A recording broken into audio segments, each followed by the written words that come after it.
The shorthanded Browns are currently losing to the Raiders, so we're going to skip the playoff talk for a day and go all 22 review with Bengals Sands. You are Locked On Bengals, your daily Cincinnati Bengals podcast, part of the Locked On Podcast Network, your team every day.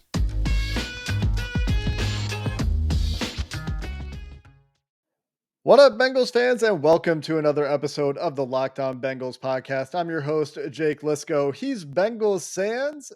James Rapine not joining us today. He'll be back very, very shortly as we get ready to gear up for the Bengals' second game against the Baltimore Ravens. But we're going to push the film review up. Mike has had a chance to take in both sides of the ball. I've only had a chance to watch the offense so far, unfortunately, but that still gives us plenty to talk about because Mike's the guy we look to for our all 22 insights. And we're going to start with Joe Burrow and the offense, the wide receivers against the Denver secondary, which played, in my opinion, the best game I've seen from a secondary against the Bengals this year. We'll see if Mike agrees. We're also going to talk about some play calling stuff, the tendency to run the ball on first downs in this game that the Bengals got into, especially in the second half. And then we're going to talk defense. The Bengals will be without Joe Bacci surfaces for the rest of the year. He's got a torn ACL. Logan Wilson not expected back this week. So it's going to be Marcus Bailey, Jermaine Pratt, and whoever the heck the Bengals can find at linebacker.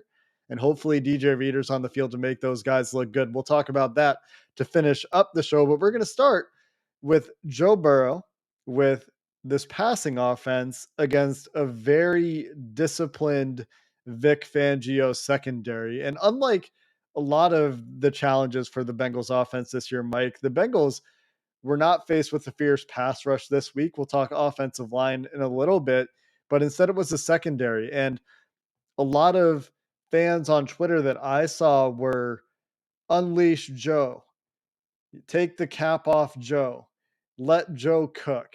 And when I watched the All 22, and my initial reaction was, I'm very curious to see what they tried. Because to me, my initial takeaway from watching the All 22 was it wasn't necessarily a conservative passing game plan.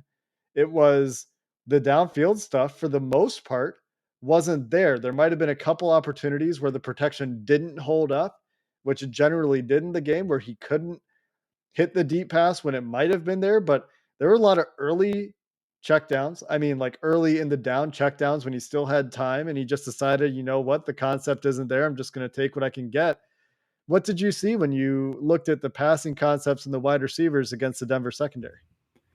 For the most part, and I'll say that Zach Taylor and Callahan and everybody, they got him a couple times. I think of the very first play of the game where they get that underneath throw to T. Higgins because they know they like to carry vertical, so they get them to carry vertical, and there goes T underneath. Those guys are trying to follow the receivers up the field.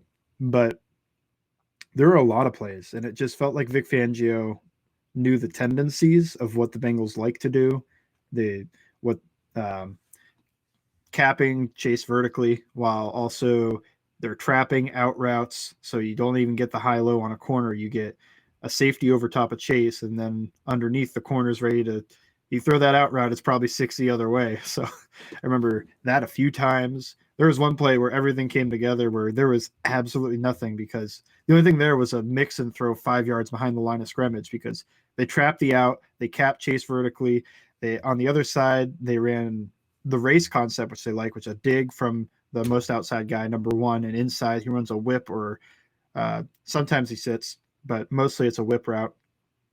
Whip route's covered, and the dig looks like it's going to be open, and then there comes Justin Simmons nailing down on the dig, and just nothing there. And this wasn't a play that Joe Burrow ended up checking it down to Mixon. This was he ends up escaping and throwing out of structure play to CJ Uzomah for like 5 yards.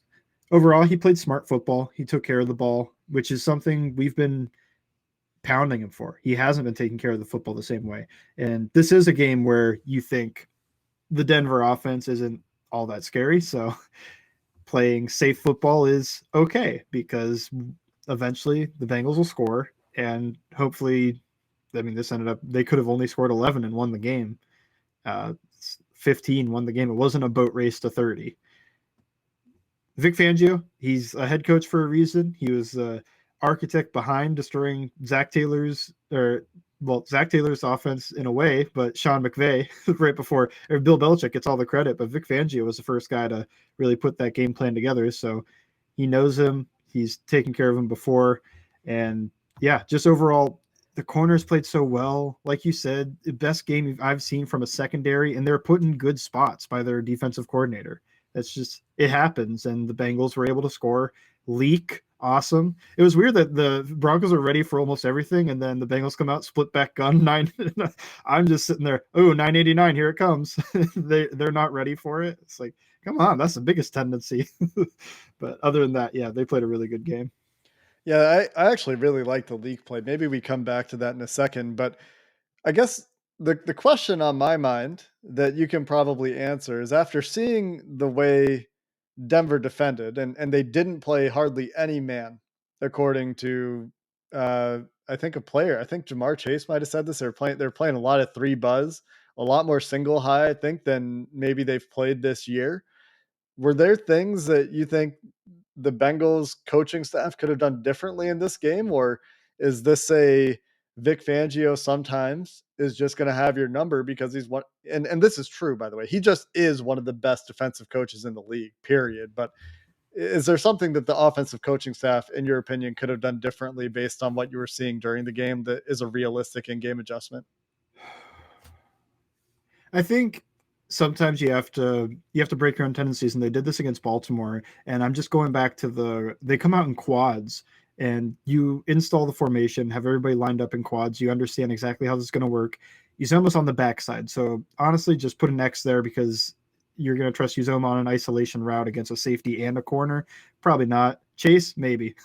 Higgins, maybe, but not Uzoma. So that side's dead. And then the other side, they've got five guys over the four and they run a screen. It's just, yeah, they were completely ready for this play. Like there has to be a way to check out of it or just run something more creative, because when they get in quads, it's another thing that I see and I go, probably a screen pass coming. And I mean, Baltimore thought that. I don't think that was quads, but they thought that and ends up going for a touchdown with a fake screen. So break some of your own tendencies, get them on, because leak worked because they're pounding down on everything play action crosser. They're nailing down the crosser. They're making sure they got outside leverage on anybody going out on a deep out, or the vertical is capped, everything like that. They've got the whole play action thing covered, but they're devoting so many resources to that Tyler Boyd's just able to leak through there. They've got all the eyes on these receivers, and he goes sprinting down the other side for a huge gain. So awesome call at the time. Great play. One of my favorites. And you can't obviously call leak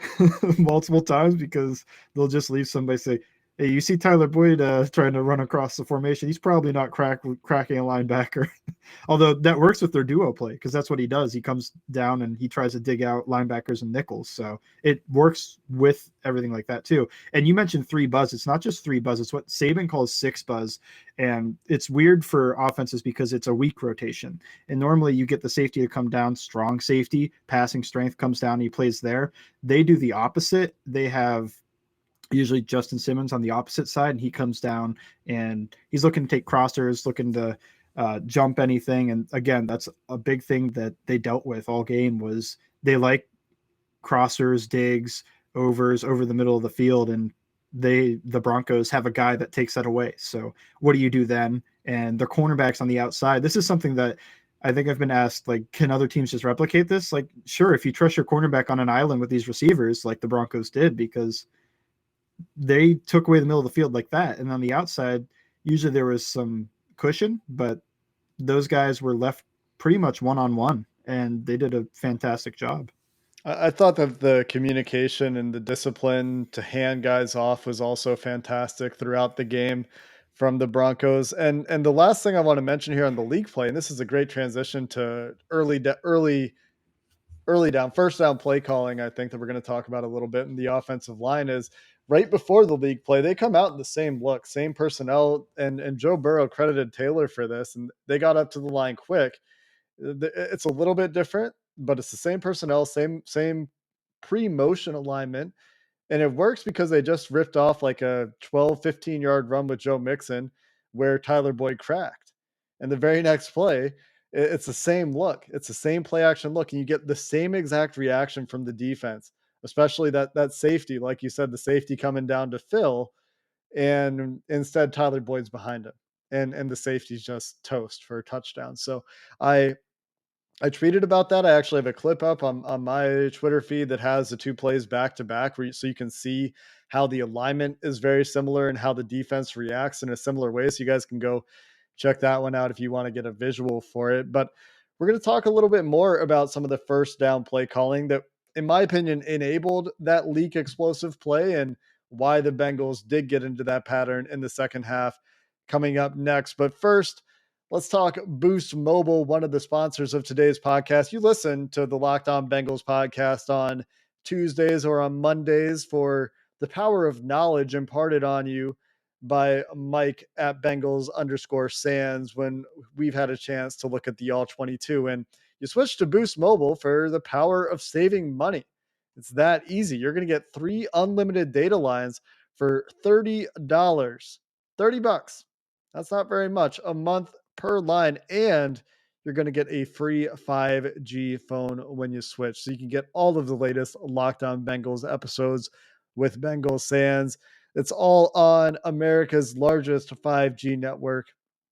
Boost Mobile gives you more power to save.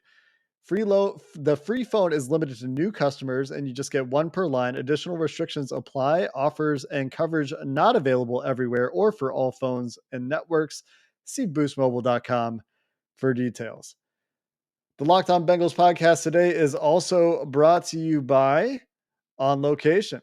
Super Bowl 56 is less than 60 days away. I think it's just about 56 days away, maybe 55 days away. And On Location, the official hospitality partner of the NFL, is the only place you can score a once-in-a-lifetime Super Bowl ticket and experience package that lets you select your exact seats at the Super Bowl. Choose from elite experiences featuring an exclusive pregame celebration with NFL legends. You're going to get 5-star LA hotels, food by the great Wolfgang Puck. Visit onlocationexp.com/SB56 for more information, or search Super Bowl On Location. That's onlocationexp.com/SB56, or search Super Bowl On Location to make sure you know everything you need to know about getting to the Super Bowl this year. All right, Mike, let's dive into some tendencies. PFF Mike, not Mike Santagata and not Bengals Sands Mike, but PFF Mike tweeted today that in the second half, the Bengals called one first down passing play. That was leak. That went for a touchdown. In the second half, outside of that, the Bengals decided to run the ball on first down. And to me, on its face, I'm thinking, oh, that's probably something that we should look at. That seems to me to be more of a problem than running the ball on 3rd and 8. And I think that there's still plenty of argument to pass the ball on the 3rd and 8 to ice the game. We're not going to get into that today. We covered it yesterday. But I watched those first down running plays in the second half. And in the third quarter in particular, and I think they only had 2 real drives in the fourth quarter.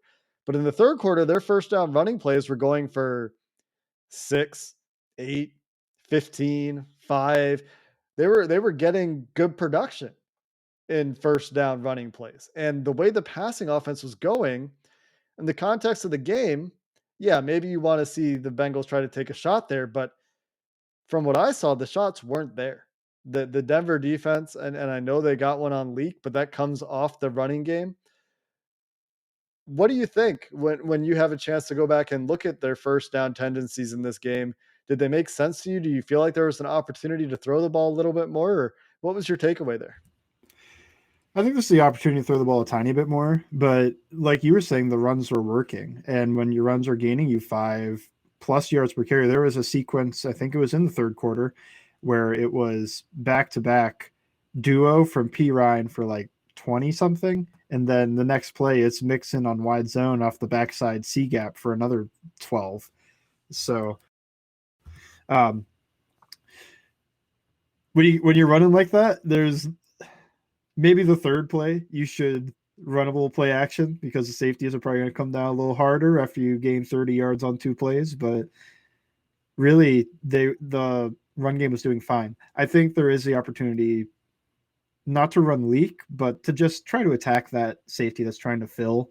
Maybe you run a real skinny post, try to get inside release and stack Darby or Surtain, although they played really well. Try to stack them, get vertical because the safety on the other side is the one trying to get back there. And I don't know, you could probably fit it in there, especially if the other guy's fitting the run. So there's some of that. But other than that, I'm fine with it. I don't know. I it set up the leak play, like you were saying, and both the wide zone, and that was what it was, a wide zone before it was the leak on back to back. It wasn't duo, even though Tyler Boyd also he comes down on duo like that to try to take out a safety or linebacker, whoever.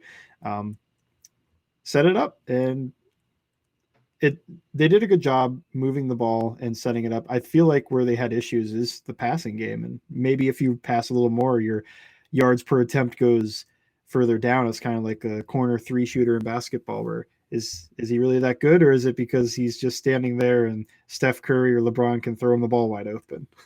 Yeah, and maybe on the other hand, they find something that works, and I guess that's the question, right? Because yes, the Denver defense is fantastic and talented and disciplined in their secondary, but the big upside in this game, and perhaps the reason they were able to go with the approach that they went with, is the offense is not terribly scary. And you deal with the running game in Denver, you're probably dealing with Denver, and the defense did that. And we're going to talk about the defense in a little bit, but before we do, let's make sure we hit the offensive line, who had a pretty nice game. And I think that the cautionary, discretionary disclaimer I want to make here before we get into it too much is Denver's defensive line is not so good. And so don't draw too many conclusions about Jackson Carman, about Fred Johnson, about Hakeem Adeniji, about any of these guys from this game, because it is important to note that they did face, this is probably the worst front four they faced, I don't know, in a long time, if not all year. But I thought they played well, Mike, and there were some ups and downs for Carmen. You talked about hand placement on your Twitter feed, I saw, in the run game, and it looked like he missed a couple blocks, but he also had some really great blocks. And I think you and I both tweeted one of those duo plays for Samaje Perine, which was, chef's kiss perfection, in my opinion. And so, what did you see from the offensive line in this game, and what lessons do you think we can derive given the disclaimer of the opposition? Both Carmen and Adeniji looked pretty good, fine, somewhere around there. I think PFF liked them more than I did, but it's because they're a little bit more results driven. And where I'm at with the process is these guys weren't all-star players, and Carmen's able to get away with hand placement. It's his biggest issue to me is just his hands. Not most, but a lot of the time you see both hands outside of the shoulder pads, and that's just you're giving up your leverage. You get stood up, and then also you get called for holding penalties a lot more when your hands are outside like that. So all three of the big whammies right there, but Broncos don't have a guy that's going to cause that. And Calais Campbell for the Ravens, he can do that. But I mean, really, they don't have a ton of guys either because Brandon Williams hasn't been playing the same as he used to. See, I think Adeniji Carmen I've been saying they're around the same level. I think they're a game like this, they're both fine doing this. And I also think we should look at Joe Burrow did a good job of both escaping sacks, pressure, getting the ball out before it got there, throwing the ball as he got hit so it didn't really count for a sack or anything like that. And he's still on time, delivered it as a strike. So it didn't do it as it wasn't a negative. There's a lot that goes into it, but there is reason to be excited because for me, Carmen, the reason I harp on his hand placement so much is because when he lands his strike, he has top 10% in the NFL, maybe like power in his strikes when they land. It's like a Brandon Brooks, and I don't want to compare the two because Brooks is all pro level guy for like 5 years, but that's what it feels like. He hits a guy and they're over like a gap and a half. He stops all movement when he's able to hit them. So that's why it's frustrating when he misses and both hands are outside and you just lost all your power. You're stood up and like, you're a powerful dude. So I want to see him strike and move guys and be one of the most exciting guards in the league. And it's just wasted opportunity, and it'll get better over time. So I have hope.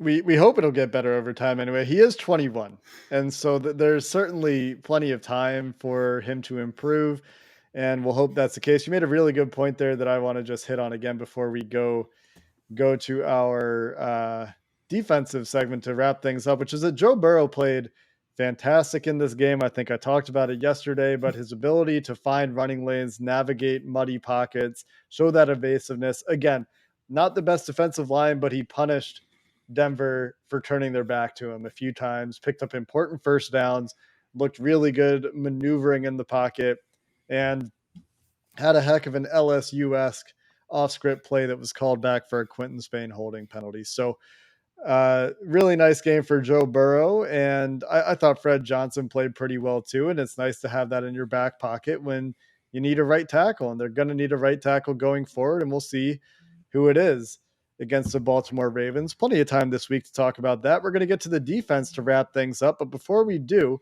this episode of the Locked On Bengals podcast brought to you by BetOnline.ag, who has you covered this season for all of the props, odds, and lines you could ever imagine, more than ever before, as football season concludes its march to the playoffs over the next 3 weeks. BetOnline remains your number one spot for all of the sports action this season. Go check out the updated desktop or mobile website. And when you sign up today, you're going to get a 50% welcome bonus on your first deposit. That's free money, as James Rapine loves to say. And we love getting our listeners free money. Use our promo code Locked On. You'll get that 50% sign up bonus. From basketball to football, hockey, boxing, and the UFC action, don't wait to take advantage of all of the amazing offers at betonline.ag, where you're going to find the fastest and easiest way to bet on all your favorite sports. All right, Mike, welcome back. Let's chat defense. And the first thing that I think we talk about in this game is Trey Hendrickson, DJ Reader. And the second thing I think we talk about is linebacker, where the Bengals are just beyond precariously thin at this point with the news of Joe Bachie tearing his ACL. Logan Wilson still not going to be ready. But the night and day difference when DJ Reader is on and off the field and this team's ability to defend the run, I think is where we start. And then we can, Trey Hendrickson had a great day. We'll talk about maybe what is and what isn't holding, or maybe we won't. But DJ Reader, Denver recognized the strategic importance of DJ Reader by staying in 11 personnel and trying to run with 3 wide receivers on the field. The Bengals generally responded to that with their nickel package, which took DJ Reader off the field. But DJ Reader, man, continues to be such an underheralded difference maker on this team with what he can do to make those around him better, especially in run defense. Yeah, and the Bengals, they like to play too high, split safety stuff, and they weren't able to get to that a lot last year because DJ got hurt. What they like to do is to utilize him as a unique chess piece, and he's a nose tackle, head up over the center, and when he could play both A gaps, it's just a numbers thing. When you're too high, split safety, unless your safeties are in the fit, it's called max fitting, but we won't get into it. You've got, let's say, 6 guys and 11 personnel. The offensive line is 5 plus 1. That makes 6 for them too.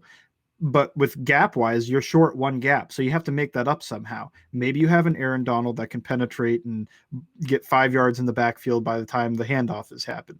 But for the Bengals, that's DJ Reader's going to stand up the center. He's going to play both gaps. He'll get a little bit of penetration, but he likes to play slow. Like, I'm watching, locked out, I'm peeking.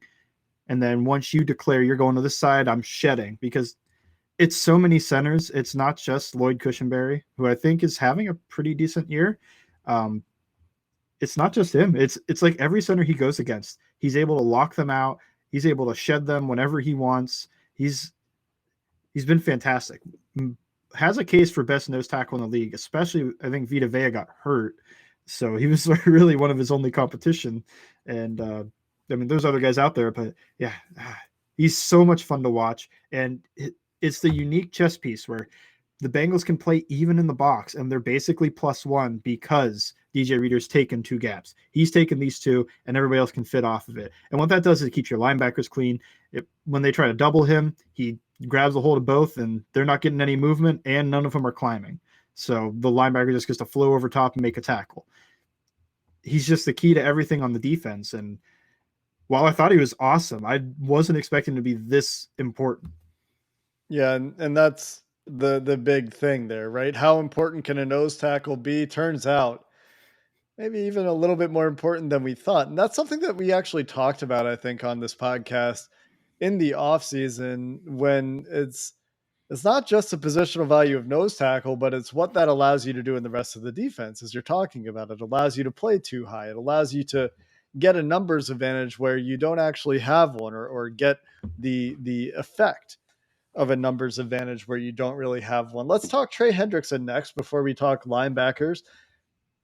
Garrett Bowles committed, I believe, 2 called holding penalties, and one of them saved a strip sack, and one of them was also late in the game in the fourth quarter that set the Broncos back. And Bengals fans are screaming for holding penalties the entire game. And there's a couple things here. One of them is Trey Hendrickson had a good game. And as a pass rusher, at least, he was good. Garrett Bowles is a fine left tackle, and Trey Hendrickson was giving him a hard time. He also had the half sack, and turns out the sack streak is not officially continued. It's now a streak of games with at least a half sack, and he needs to get to 12 games to match Javon Curse, who has the 12-game record for games with at least a half sack. So a little bit different from the full sack streak we were hoping for Trey Hendrickson. But the other thing to talk about here, just really, really quickly, we don't have to get into this too much, is the rip move and why it puts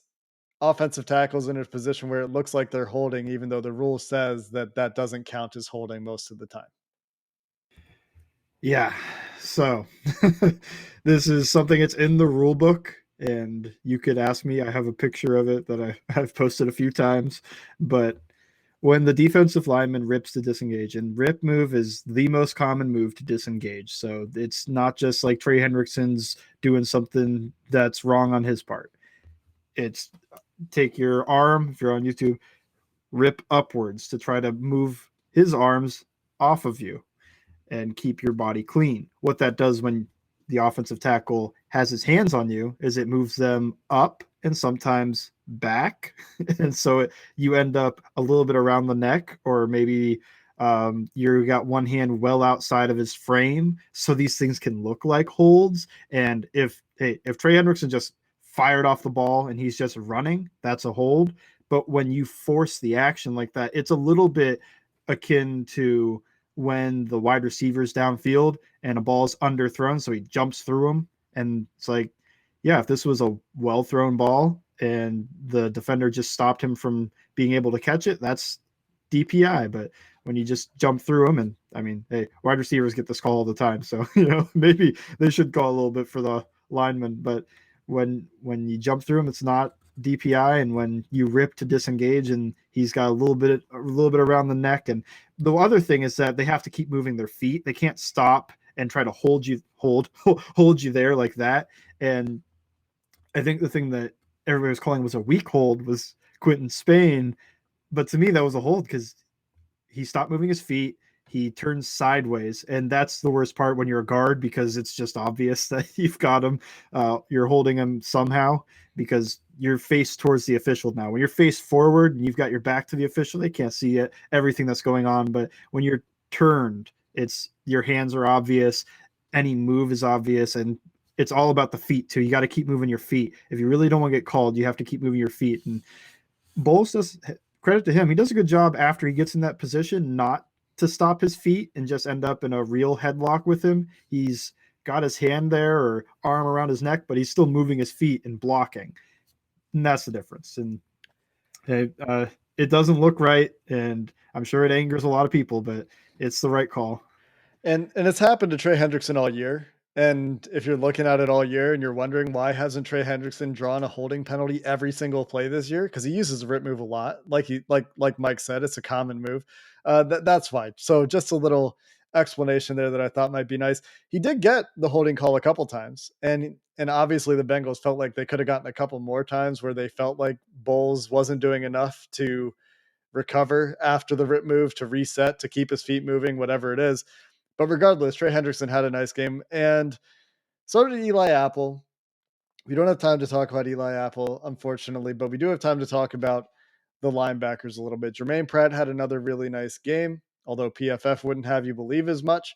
I do think that the linebackers had some issues in the run game, so maybe that's where that comes from, especially when DJ Reader wasn't on the field, as we discussed.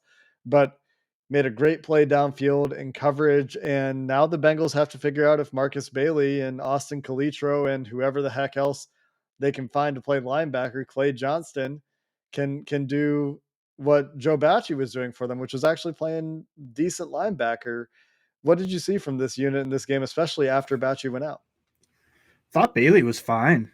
This is almost turning into Al Golden is the linebacker whisperer of getting at least fine linebacker play. And some of that's DJ Reader. Some of that's their jobs are easy when you've got DJ Reader in front of you. But yeah, every guy they keep bringing in, I'm worried at first. And by the time they've played 15 snaps, I'm thinking, okay, they're not a liability. They're not a guy like, not to throw him under the bus, but like a Preston Brown that they kind of target a lot because he's slow and can't move anymore. Used to be a pretty decent player before he came to Cincinnati, but yeah, these guys can move. They can play the job that they're tasked, and part of that is Jermaine Pratt. I think also that Logan Wilson was awesome, and what he does is something they won't replicate. But to be an average level linebacker in his position, it's not as difficult as Jermaine Pratt to me, because like you just talked about with coverage, there was another awesome play that he has, and Tim Patrick runs a deep crosser over route. I'm sure everybody remembers the pass breakup, but for Pratt to, I think it was play action first, he steps up, sees the crosser, turns, run with it, robot, and he's sprinting stride for stride with Tim Patrick. And then not only Tim Patrick makes a play over him, Jermaine Pratt does the thing Trey Waynes couldn't, and he gets his hand in there and he rips the ball out. So it's just, you see the safety in him, you see the coverage skills. And now that he's playing, I feel like the game's moving slower for him. That's why he's having this good of a year. It's finally stopped being so fast, because when you move from safety to linebacker, the game speeds up. I mean, you're closer to the line of scrimmage. You're not taking your first step backwards every time. So no, I guess safeties don't always, but a lot of the time. So everything's happening so quick that, and the other thing is shedding blocks, but they almost don't even have to do that with DJ Reader. So everything's moving quicker. Oh God. Anyway, everything's moving quicker, and he's starting to pick it up, and I don't know. He's doing a fantastic job. I'd be more worried if it was, I mean, it would be surprising that I'd be more worried, but I'd be more worried if it was Joe Bacci and Marcus Bailey, because I'd wonder, okay, who's the guy that's going to be able to recognize what's happening, pick up vertical routes from wide receivers and things like that. Instead, they're replacing the same position, and while Logan Wilson was much better than these guys at that position, they're still performing at least average to me.